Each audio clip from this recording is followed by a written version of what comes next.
The first reported or confirmed case of measles in the state happened Monday of this week, and we know that person traveled outside of the country for several weeks.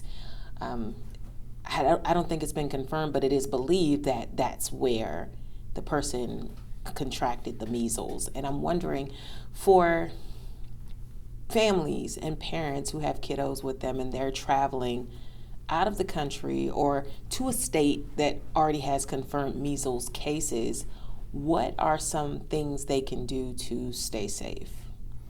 So unfortunately, there is a fair amount of measles in the United States at this time, as well as other countries. So if families are traveling this summer, and if they're not protected against measles, they should go get a vaccine. We're fortunate that this is probably the best routine childhood vaccine we have. 2 doses, 97% of people get immunity. They're probably immune for life. So it's a great vaccine. And if people think they're going to be entering a space where there are outbreaks of measles, they should see if they are protected. I read that vaccination after exposure can be beneficial just to prevent future cases, but is there any benefit at all if you get vaccinated while you have measles?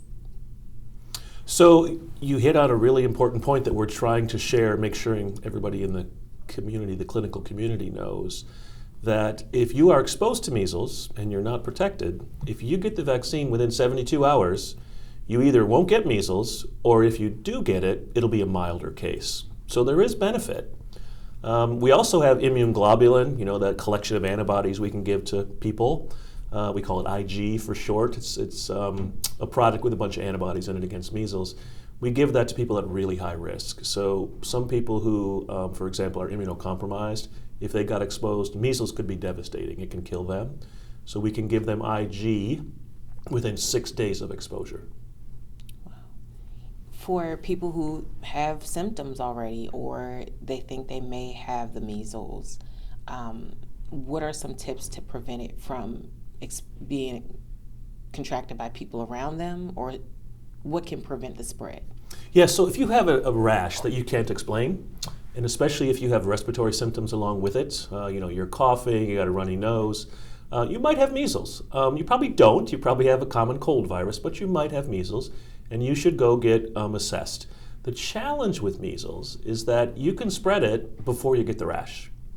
So typically 4 days before the rash shows up and up to 4 days after the rash shows up, you have 8 days of being communicable. You can spread it. So that's a challenge for us in public health. People can walk around having an active infection, they can spread it, but they don't even have the measles rash yet. So that's one of the reasons why vaccine is so important. This is one of those infections that you can spread without even thinking you have it. And then it shows up and it's kind of too late. You've exposed your home, you've exposed people where you work, where you recreate, etc. Who is most at risk right now? So in Lane County, we're lucky. We're not going to have thousands of cases of measles, which I think is a good message to get out to the community, because our vaccine rate's pretty good. But the vaccine isn't given in the first year of life, which is why when you've seen what's happened in Texas and New Mexico, the 2 largest affected states at present, most of the cases were in youngsters, including infants, because the vaccine, the pediatric infant immune system isn't mature enough yet to get a vaccine at 2 or 3 or 4 months of this type. It's a live vaccine, live virus vaccine.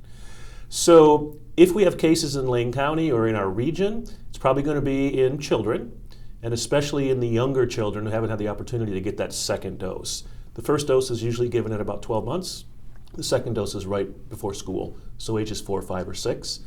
So if we have cases, it's probably going to be, a 10-month-old or a 2 or 3 or 4-year-old, most likely. All right. I think those are all my questions.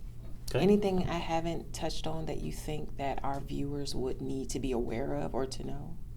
We in public health always struggle with, are we fear-mongering or are we sharing information without scaring people? And measles can really cause severe disease, and people need to know that. This is the reason why we strongly recommend the vaccine. If you look what's happened just in the first 5.5 months of 2025, there were 3 deaths from measles, and we've had about 1,200 confirmed cases. That's what we typically see. 1 in 1,000, 2 in 1,000 people who get measles will die. So it can be severe. It's not severe in the vast majority of people, but it can be severe. So please get protected.